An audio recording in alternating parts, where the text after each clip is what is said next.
Papa Abraham a beaucoup d'enfants. Papa Abraham a beaucoup d'enfants. Et je suis l'un d'eux. Et toi-même aussi. Louons le Seigneur. Papa Abraham a beaucoup d'enfants. Papa Abraham a beaucoup d'enfants. Et je suis l'un d'eux. Et toi-même aussi. Louons le Seigneur.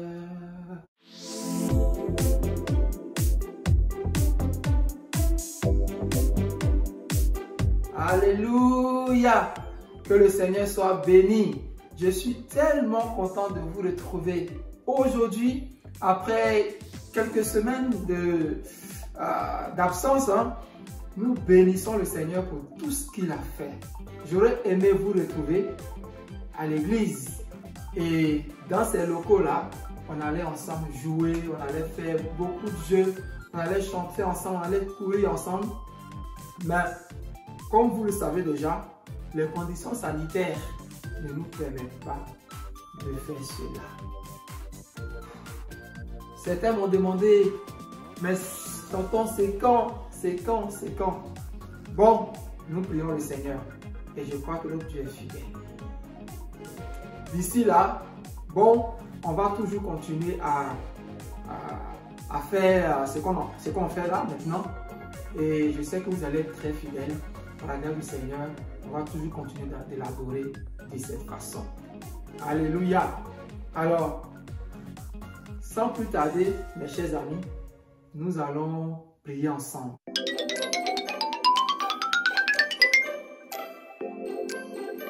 Nous allons bénir le Seigneur pour ce temps qui rend possible. C'est une grâce, n'est-ce pas? C'est une grâce. Alors, on va baisser la tête, comme on sait le faire, et on va prier que le Seigneur garde nos cœurs, qu'il soit présent et qu'il bénisse ce temps qu'on va passer ensemble. Tu es prêt? Ok, c'est parti.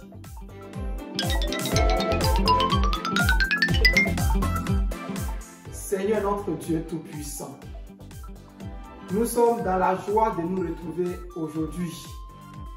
Merci parce que durant tout ce moment, tu as été avec chacun de nous. Gloire te soit donnée. Nous voici à nouveau réunis. Nous nous retrouvons à nouveau. Saint-Esprit, nous t'invitons à prendre le contrôle de nos cœurs, de nos pensées. Viens et conduis-nous. Bénis ce moment, arrose ce moment par ta grâce infinie. Merci d'accepter notre louange, notre adoration et bénis l'écoute de ta parole. Que ton nom soit béni pour tout ce que tu fais au nom de Jésus-Christ. Amen. Alléluia. Est-ce qu'on peut acclamer ensemble le Seigneur avec beaucoup de vie? On acclame le Seigneur, on l'acclame encore parce qu'il est fidèle, parce qu'il est vivant, parce qu'il est amour. On l'acclame encore, mes amis. On acclame le Seigneur. Oh, merci notre Dieu. Tu es vraiment bon, tu es vivant. Nous allons continuer dans cela et nous allons cette fois-ci prier. Mais je vais vous laisser prier. Je vais vous laisser bénir le Seigneur. Souviens-toi de tout ce que le Seigneur a fait pour toi. Pour toi, pour ta famille, pour ton frère, pour ta soeur, si tu as une soeur, bien sûr, pour ton papa, pour maman, pour tout le monde, pour ta tante, n'est-ce pas? Pour le pasteur, pour l'église, pour le pays. Dieu a fait tellement de choses. Alors, je te laisse prendre ta position. Tu peux te mettre en genoux si tu veux. Tu peux fermer les yeux, tu peux faire comme moi.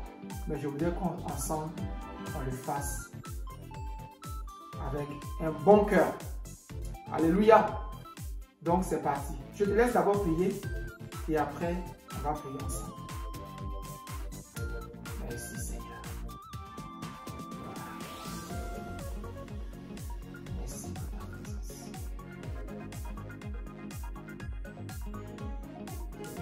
Vas-y, prie.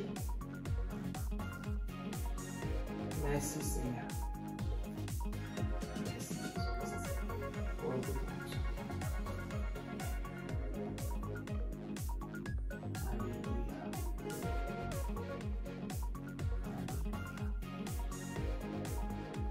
Oh Jésus, merci. Pour la paix des enfants que tu écoutes.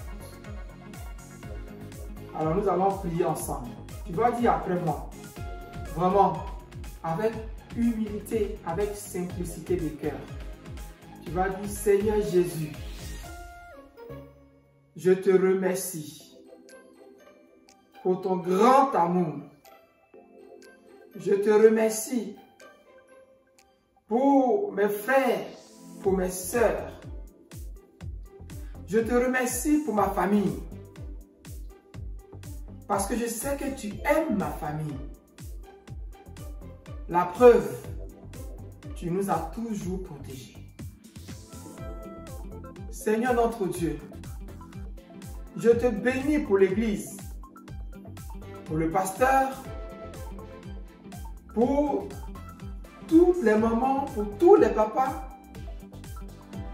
Je te remercie encore pour notre cher pays, pour le président de la République, pour tous les ministres. Nous te bénissons, Seigneur, parce que tu aimes notre pays. Que la gloire te soit donnée. Ta force, ta puissance n'ont pas changé. C'est pourquoi nous voulons t'adorer encore. Béni sois-tu pour le sang précieux de Jésus. Au nom de Jésus-Christ. Amen. Amen. Gloire à Jésus-Christ. Que son nom soit béni. On acclame encore le roi des rois. Il est toujours le roi des rois. Il est toujours à côté de moi. Il est toujours derrière moi. Il est toujours devant moi. Et je suis toujours. Oh, il est le roi des rois. Il est le Seigneur des seigneurs. Et je l'aime de tout mon cœur. Alléluia. Que son nom soit béni. Merci Seigneur pour tout ce que tu fais pour nous chaque jour. Alors, mes amis, je voudrais déjà vous inviter à prêter attention parce que nous allons partager ensemble notre trésor. Alléluia. Le trésor que le Seigneur nous a laissé, nous allons le partager. Alors le mien il est là. Je crois que toi tu as aussi le tien, mon merveilleux livre, ma Bible que j'aime tant. Elle est toujours avec moi et je la lis toujours. Je crois que quand on n'était pas ensemble, tu as lu ta Bible. Ah oui. Même quand on n'est pas ensemble ici, il faut lire ta Bible. Tout à l'heure, nous allons partager ce trésor-là. Ce matin, nous allons parler de la famille.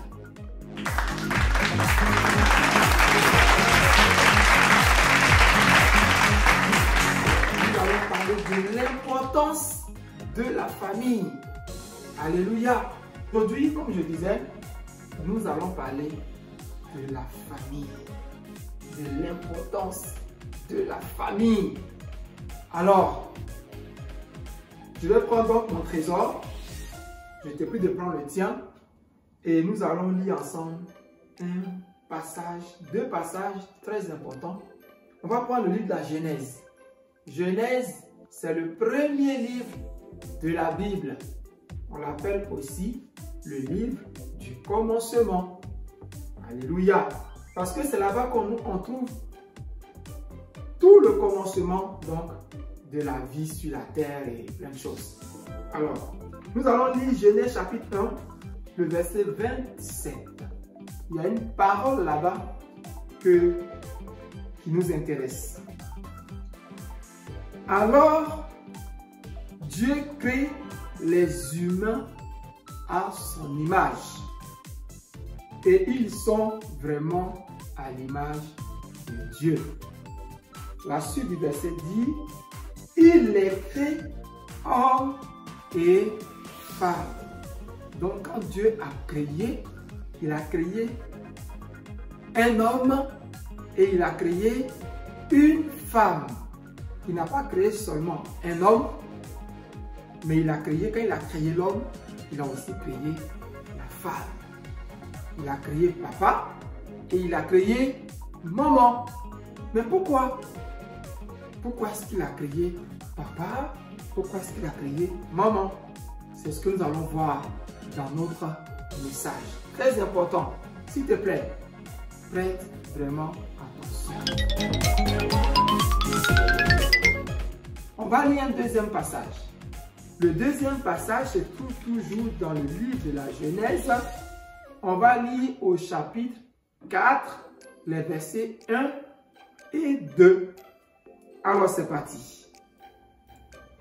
L'homme s'unit à Ève, sa femme. Donc là, on nous parle de l'homme que Dieu a créé.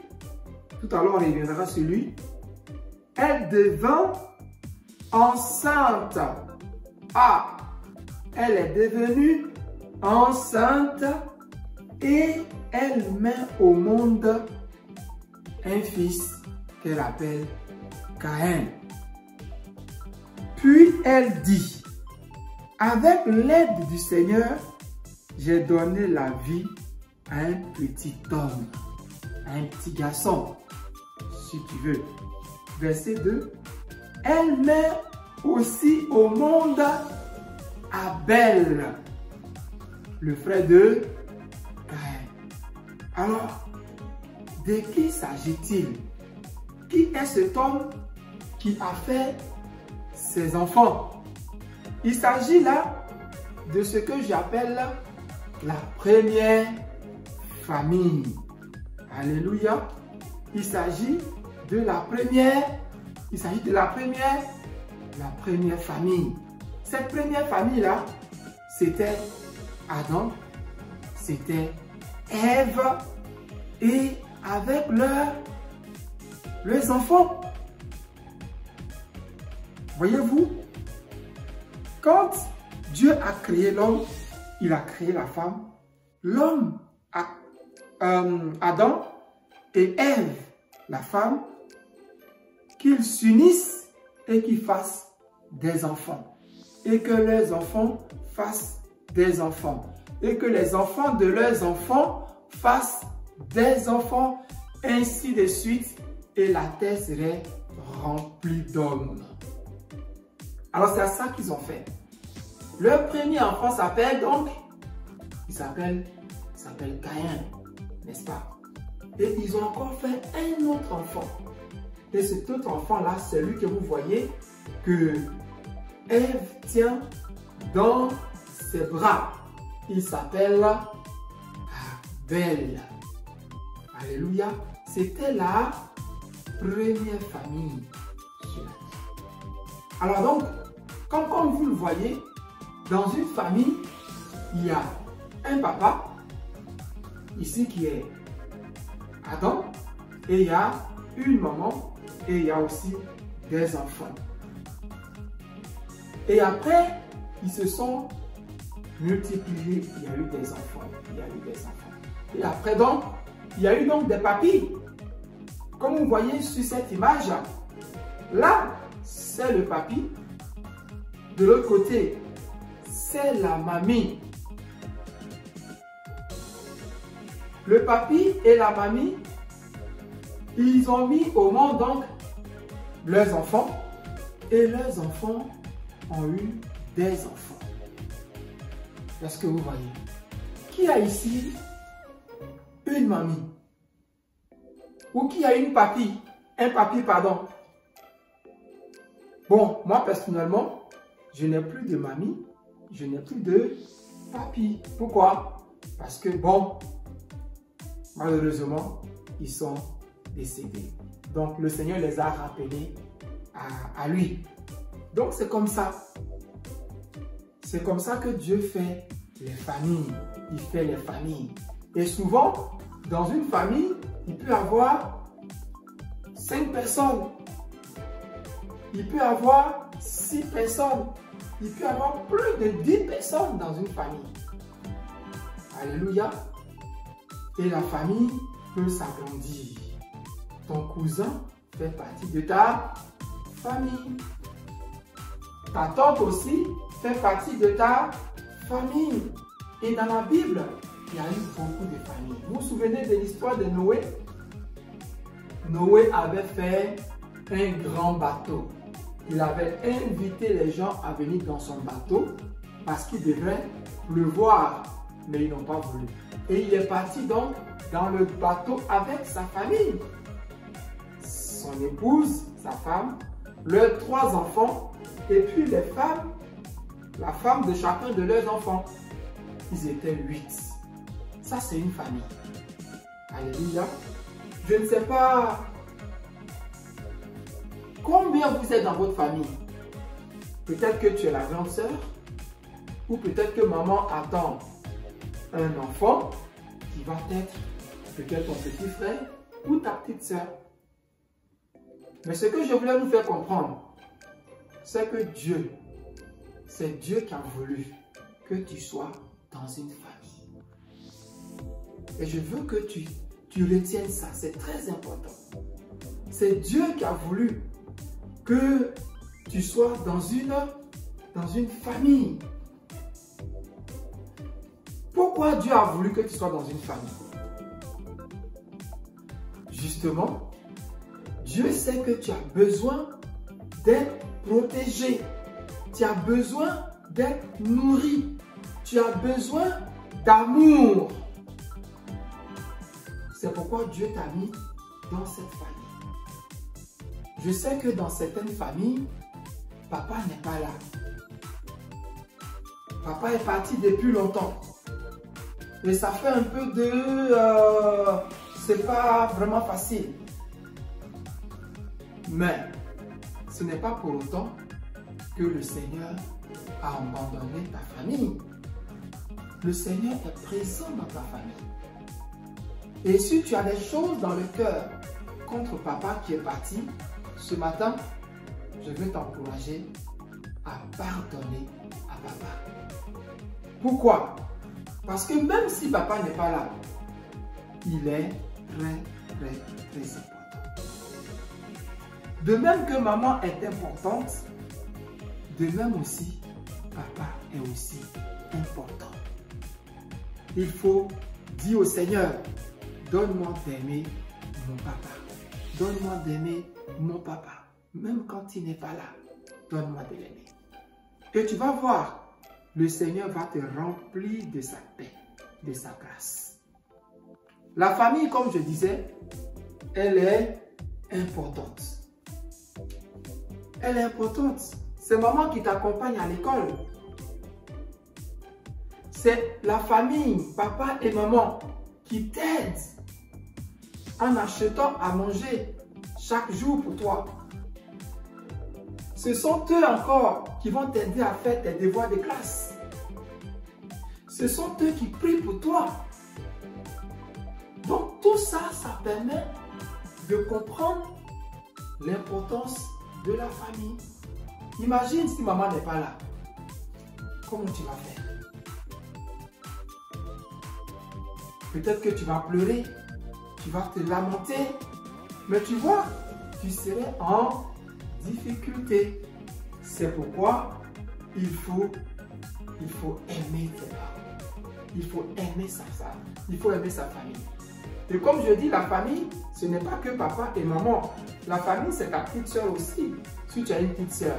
Ou c'est ton grand frère, si tu as un grand frère. Donc, toutes ces personnes-là font la famille. Et c'est Dieu qui a voulu la famille.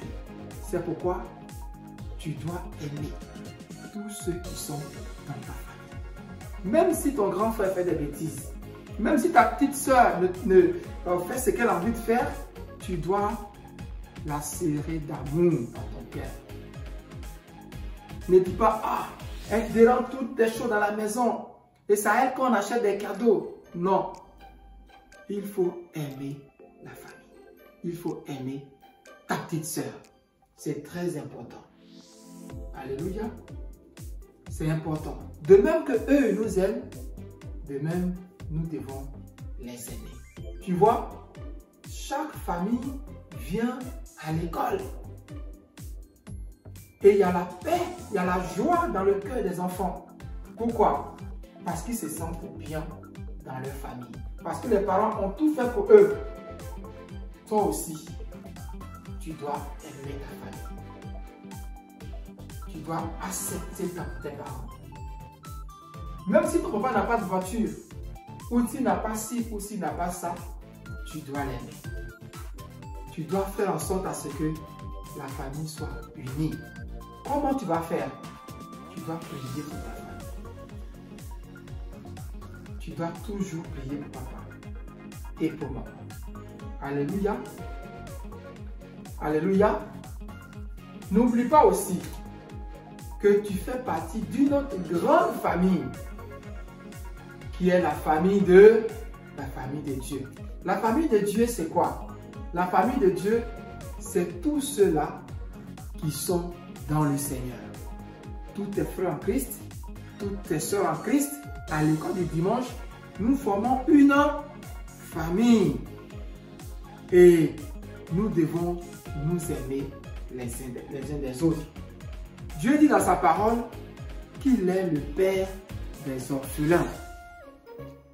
Est-ce que tu sais ce qu'on appelle un orphelin? Un orphelin, c'est un enfant ou c'est une personne qui a perdu son papa ou qui a perdu sa maman ou qui a perdu les deux. Si tu te retrouves dans cette situation, je vais te dire une chose. Dieu dit dans sa parole qu'il est ton Père. Il va prendre soin de toi. Et si nous aussi nous en connaissons des personnes qui ont perdu leur père ou qui ont perdu leur mère, nous devons les entourer d'amour. Et nous devons leur dire que Dieu est leur Père et qui s'occupe d'eux. Alléluia. C'est très important.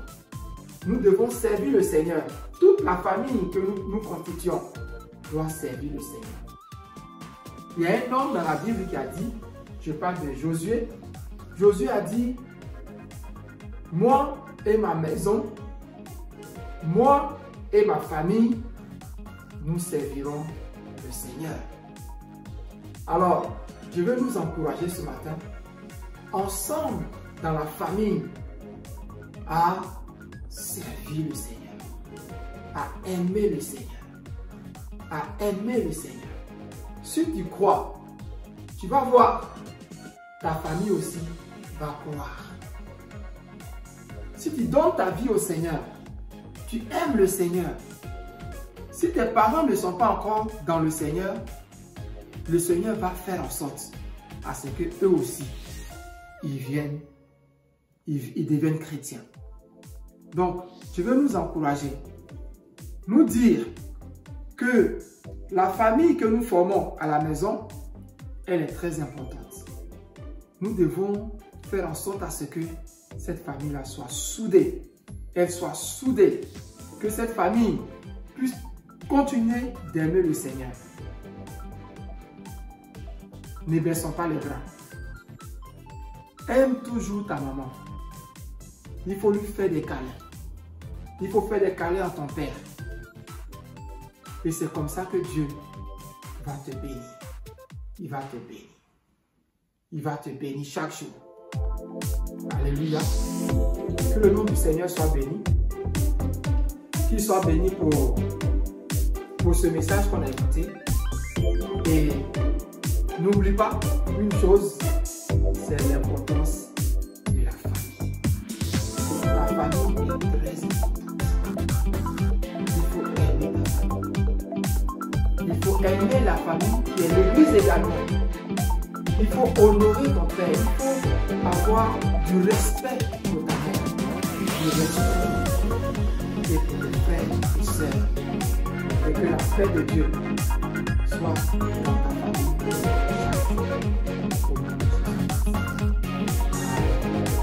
Alléluia. Nous avons un passage biblique qui passe maintenant que nous lisons. Le Seigneur nous encourage à aimer notre famille et à être un dans la famille. au nom de Jésus. Amen. Alléluia.